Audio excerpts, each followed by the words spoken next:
There is something so validating hearing that your worst assumptions about AAA publishers is actually true. Like EA apparently referring to RPG players as cave-dwelling nerds that'll show up for anything that they make. That's not a joke, by the way. That was their strategy. And with Dragon Age the Veilguard now, well, you cave-dwelling nerds are bad people. They got a term for you now. You're an anti-fan, scum of the earth. Just because you didn't want to show up for a game that didn't speak to you. What's really frustrating for me is that these guys are so close to the truth, but they just won't see it. Probably because they don't want to see it, but they see the fans walking away, they see the frustration, they see the complaints, they see the backlash, and instead of asking why, they just write it off as hate or they write it off as toxicity. Like, players want games to fail just for the hell of it. People are sick and tired of feeling like they are getting pushed out of a hobby that they love.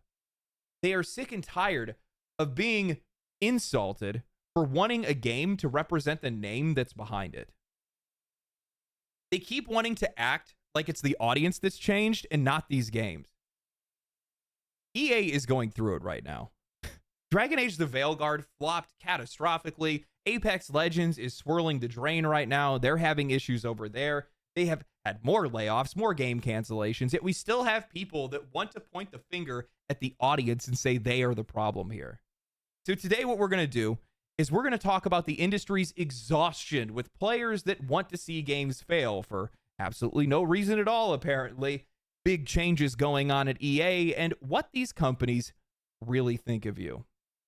But before that, a word from today's sponsor. This video is sponsored by boot.dev, and I actually got way more into this than I thought that I would. I gave their demo a shot, and the entire experience is built around a text-based adventure game, which means that you're actually using the code, not just reading it. I started with Python, learning syntax, debugging basics, and what really helped was the way that they break things up. Short quizzes, short videos, a built-in AI assistant that gives you hints without spoiling the answer, and constant feedback to make sure you're actually learning. And it never really drags. The pace is really nice. Boot.dev uses game design to keep you hooked. XP, quests, achievements, global leaderboards. It's got everything other than loot boxes. But the best part, you're writing real code from day one. Honestly, from moment one. They've got courses in Python, JavaScript, SQL, Go, C, and even Linux or Git. You can preview all lessons for free in read-only mode, and if you upgrade, you can unlock the full interactive experience, progress tracking, solution guides, and even access to their community Discord. So go to boot.dev and try the courses for free. If you like what you see, then use my code LegendaryDrops to get 25% off for your first year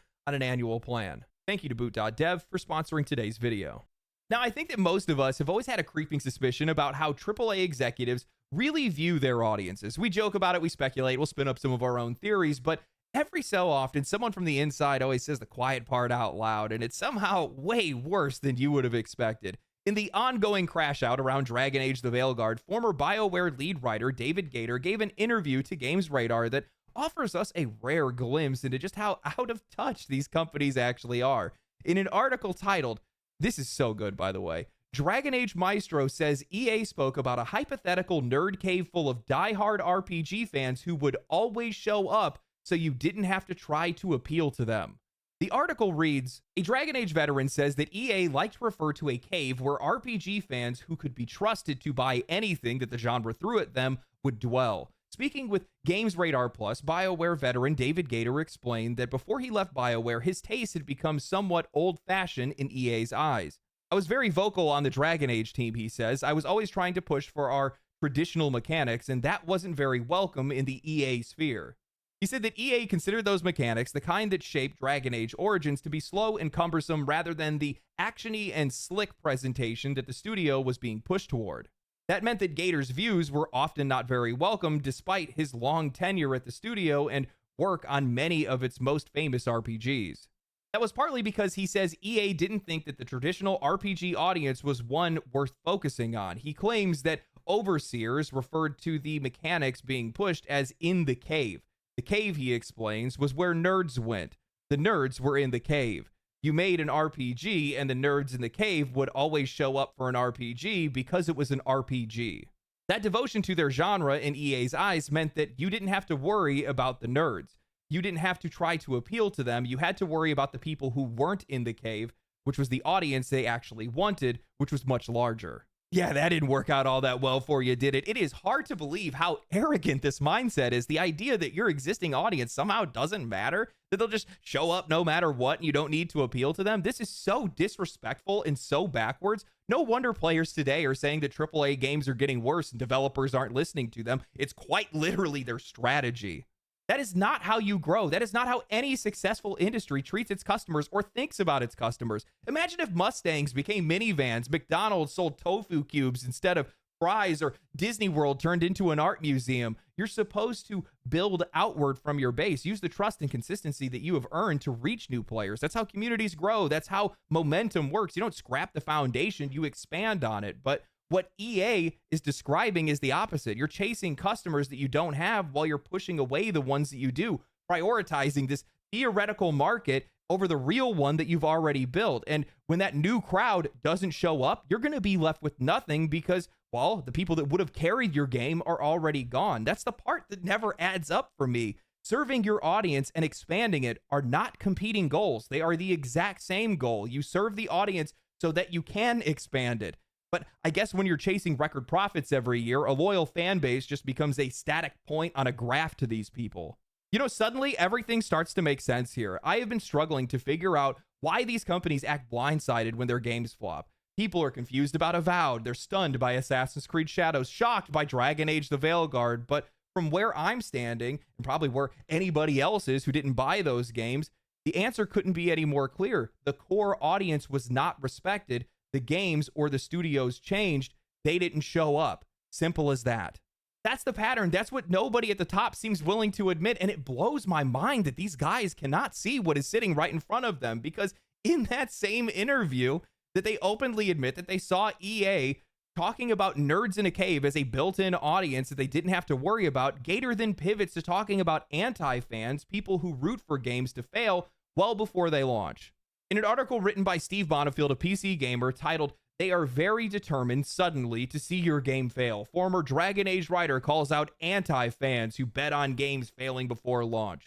He writes, "We've seen it happen time and time again, a subset of players and content creators that catch wind of a detail that they don't like in a project, and they make it their personal mission to spend the lead up to the launch bashing the game as much as humanly possible. Sometimes they'll claim victory over sales flops like Concord and Dragon Age the Veilguard, and otherwise they'll pretend like nothing ever happened when a targeted game reviews and sells well like Assassin's Creed Shadows. The difficulty is if suddenly you end up with anti-fans, they turn from what you want, fans who would go out and spread word of your game and get people interested," said Gator, "but if you get anti-fans, they do the sort of opposite. They are very determined suddenly to see your game fail as a sort of lesson to others who would make games of the same type, right? And that honestly these days, there is that sort of element present in almost all fandoms, but it has always sort of been there for RPGs in particular."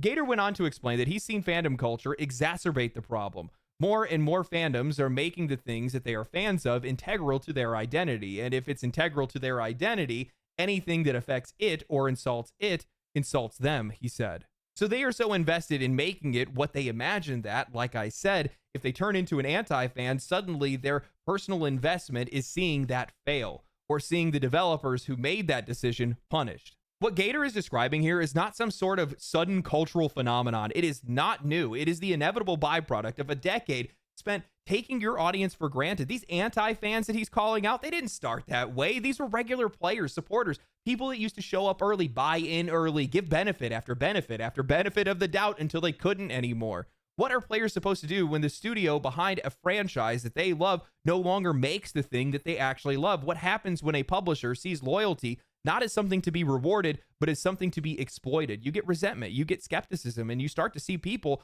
that want to see you fail. They want to see your games fail, not because they hate the concept, but because they hate what it represents now. Because watching it succeed would mean validating the worst version of what that series has become. Do you want people to remember the Veilguard or Origins? It's not a hard question. A lot of that resentment is earned. These players were pushed aside in favor of mass appeal, labeled as toxic and outdated for wanting what they used to love in these games, then blamed when those games flopped. They were treated like they were in a cave, that their feedback didn't matter, that the real audience was somewhere else waiting to be won over. And when that audience didn't show up, it wasn't their marketing strategy that was getting questioned. It was the players. Again, The industry doesn't want to admit, but a huge part of this so-called anti-fandom is not malicious. It is disillusioned. It is people who have been burned way too many times and have finally stopped hoping for these games. And now, instead of trying to rebuild trust, these companies treat them like they're a liability. They pull back communication. They blame the community. They act like the backlash is the disease when it's clearly the symptom.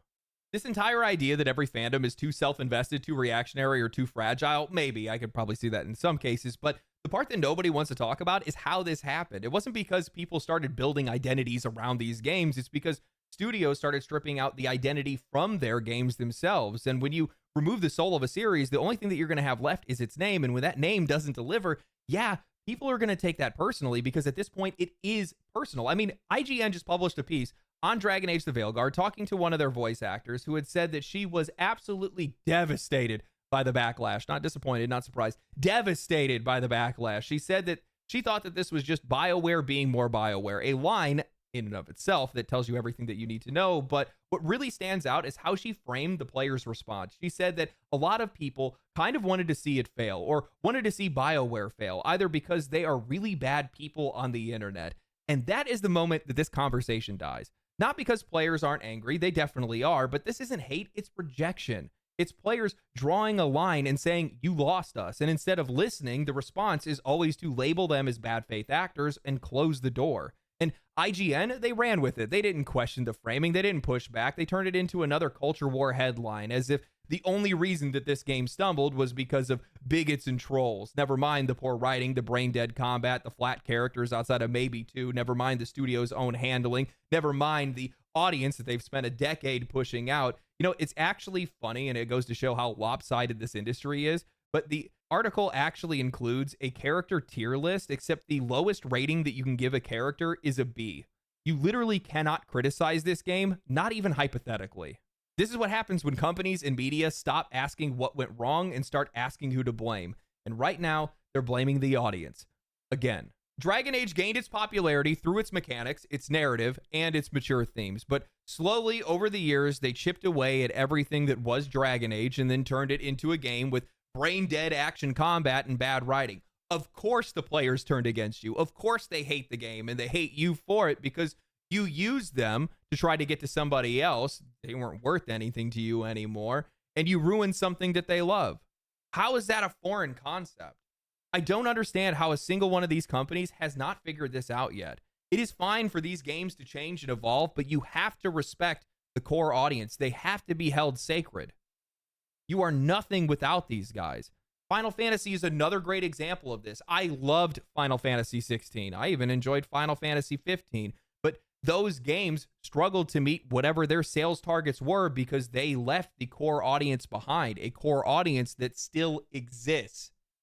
You do not have to change genres or gut beloved games just to be able to reach a wider audience. It is just not necessary. Look at Expedition 33. That game is unapologetically inspired by Legend of Dragoon and Final Fantasy VIII. You can see it all over the entire game. Maybe not for some of my younger viewers, but I definitely can. And it tapped into an audience of turn-based enjoyers who then went out and raved about it and led that game to be purchased by a much wider audience. Stop worrying about who you don't have. Worry about who you do have. You know, I was thinking about this the other day, and this might feel like a little bit of a tangent, but I promise that it's not. But, you know, after a while, I wrote it down right here. The core audience isn't there to sustain these games anymore because of the direction that they've gone in. So you've left those guys behind. EA has said it themselves that they took that audience for granted and that they imagined that they'd be there no matter what. But one of the things that I think that has really put power in our hands is actually through one of their own cost-cutting measures. It's because they got rid of pre-order bonuses. Without pre-order bonuses, you no longer have early investors, people that feel like they are dedicated to buy that game, even if there might be some type of bad buzz around it before the game comes out. We have no reason whatsoever to pre-order games today. And because of that, you are fully, completely reliant on first impressions and day one sales. And if those two things don't hit, game's cooked. Simple as that. We have all of the power now because of that. And I think they're starting to figure that out. EA is finally having to come to terms with the consequences of their own actions of ignoring that so-called cave-dwelling audience that they once believed would be there for them forever, with Veilguard falling flat and a projected 40% drop in net bookings for Apex Legends, a game that has lost more than half of its player base in just 2 years. EA is being forced to make changes. After laying off staff from the Apex team and canceling a planned Titanfall project, they've now shut down an in-development Black Panther game, laid off its staff, and closed the studio behind it entirely. There are a lot of reasons for why this might have happened. Some of it is likely tied to mounting internal pressure, a string of underperforming titles, and they're just being a little bit more cautious moving forward.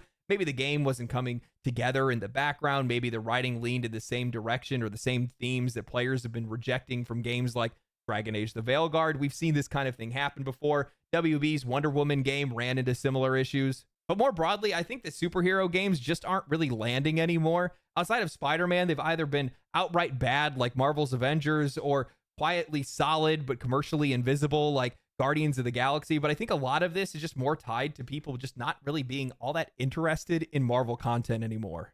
I mean, Disney and Marvel have been making the exact same mistakes that the games industry is making right now, abandoning their core audience for this imagined broader audience of fans that they think that is out there. People call it superhero fatigue, but that's just deflection. If the content was actually good, if it resonated, people would be showing up, but they're not.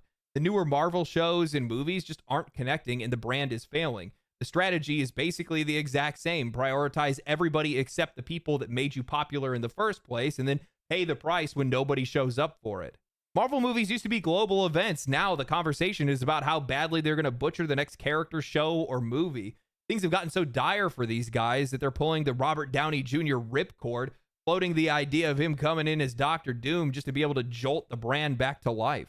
Now, alongside the cancellation of the Black Panther game and the closure of its studio, EA announced that they're also going to be focusing on fewer franchises moving forward, and for a publisher like EA, that likely means that there are more layoffs coming on down the line, but honestly, I think this might be the right call for these guys to make. I don't think that people understand just how overextended these major publishers are. Right now, EA has at least 14 non-sports games in active development. That is not counting their annualized releases like Madden or FIFA. We are talking about massive, high-risk projects like Iron Man, Mass Effect 5, the Jedi Survivor sequel, Skate, Need for Speed, a new Battlefield, and more. Each one of these is a blockbuster bet. Each one of them is expensive, time-consuming, and fighting for internal resources. It's not that EA shouldn't have multiple projects in the works. It's that no publisher should be supporting this many flagship titles at once, especially when most of those franchises have either lost momentum or people just aren't even interested in them at all. The more these guys pile on, the less each one of them gets the attention it needs or the talent it needs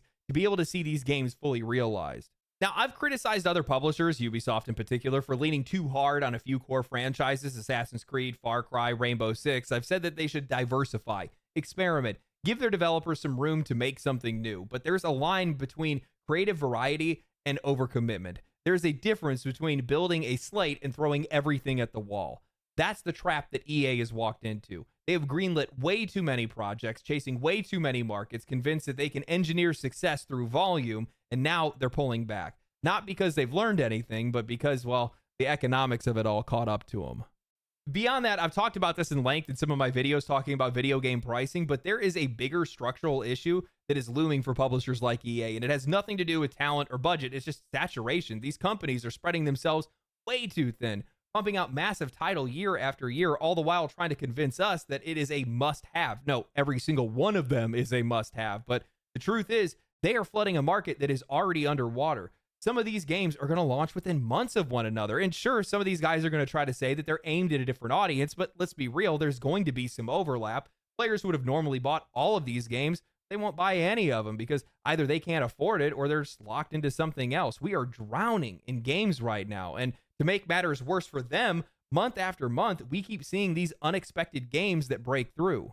When players are faced with this much choice, the decision changes. It's no longer about whether the game is popular anymore, whether they remember that game. It's about whether or not they feel like it's worth their time. And these big budget games, they have lost their edge. These studios have destroyed their reputations, burned through player trust, and now they're betting on brand names that don't even carry any weight. They keep chasing audiences that they don't have, trying to build the most broadly appealing version of every single IP, and the result are these generic, soulless games designed for everyone that end up connecting with no one. When your audience has a library full of options, many cheaper, better, and made by teams that actually care, do you think that they're going to drop $70 or $80 on an Iron Man game? Or do you think they're going to go look at Schedule 1 or Expedition 33 or the wave of Eastern games that are coming soon, like Phantom Blade Zero, Tides of Annihilation, or Wu Chang Fallen Feathers, and take a chance on something that actually feels fresh?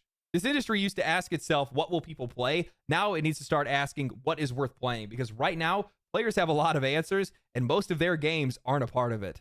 I am hoping, and yes, there's very heavy emphasis on hope here, that EA is finally learning from some of their mistakes.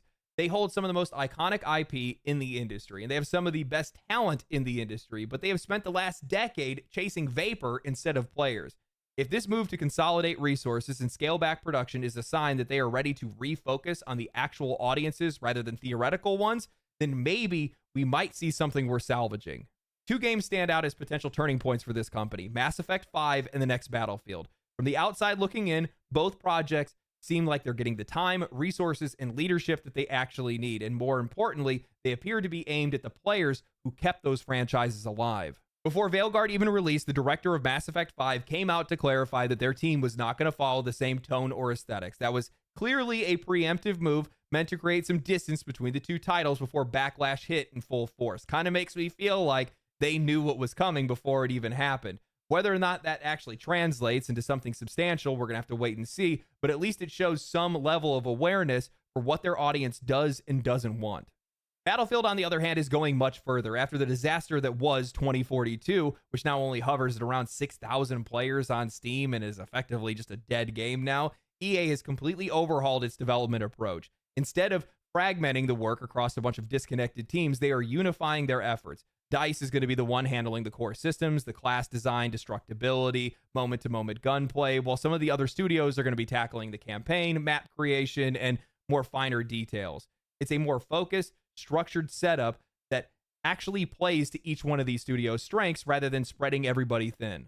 But what I think is the most promising change is what they call Battlefield Labs. Rather than relying on entirely outsourcing all of their QA or waiting for last-minute betas, they're actually bringing in real players right now. Content creators, longtime fans, community voices to test and give feedback throughout development, not just at the tail end, during the entire process of developing this game.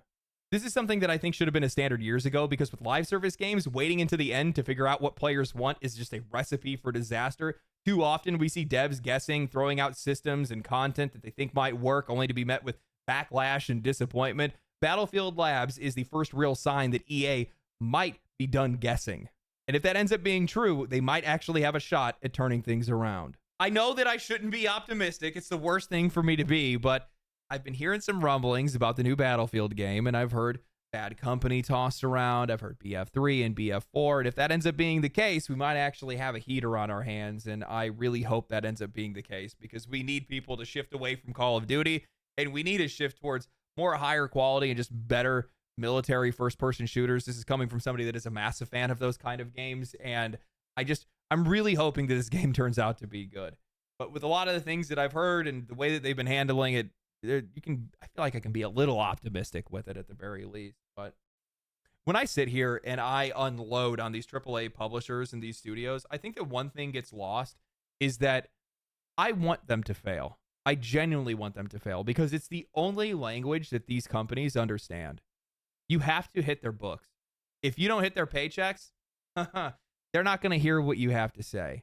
And in a lot of cases, I think it's the only way for us to see some of these games turn around, for us to get better games in the future, and for some of these franchises maybe to resemble what they used to go back to proper form. Notice how I use that phrase without trying to sell copies of Dragon Age the Veilguard. That's the proper use.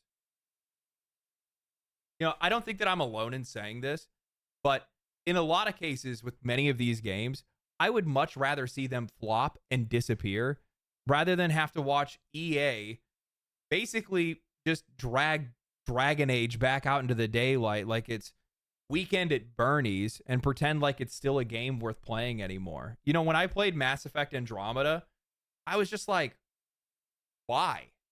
Just leave it at 3. I don't understand. I don't think that every franchise needs to go on forever. I think that some of these things have a date, and it's just done after that.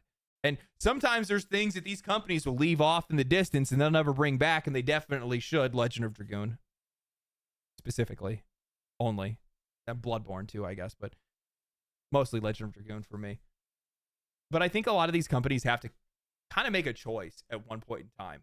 Either you have to be okay with that audience either staying static or growing slowly over time, like it is with turn-based games, or at least it has, and then it kind of just exploded out of nowhere.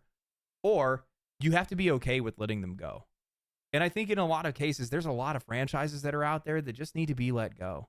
And when I look at the long list of titles that EA has lined up, they are all very, very familiar names. And when you build a bad reputation for yourself, when you treat your players the way that EA has treated their players, those names are warning signs. They're nothing to be excited about. And players aren't going to show up for it. You have to keep that in mind. Anyway, hope you guys enjoyed the video. If you guys did enjoy the video, like the video, subscribe to the channel, comment down below, follow me on Twitch, follow me on Twitter, tell my cat to get off the computer behind me. Stay cool, stay righteous, stay safe. Peace. Family.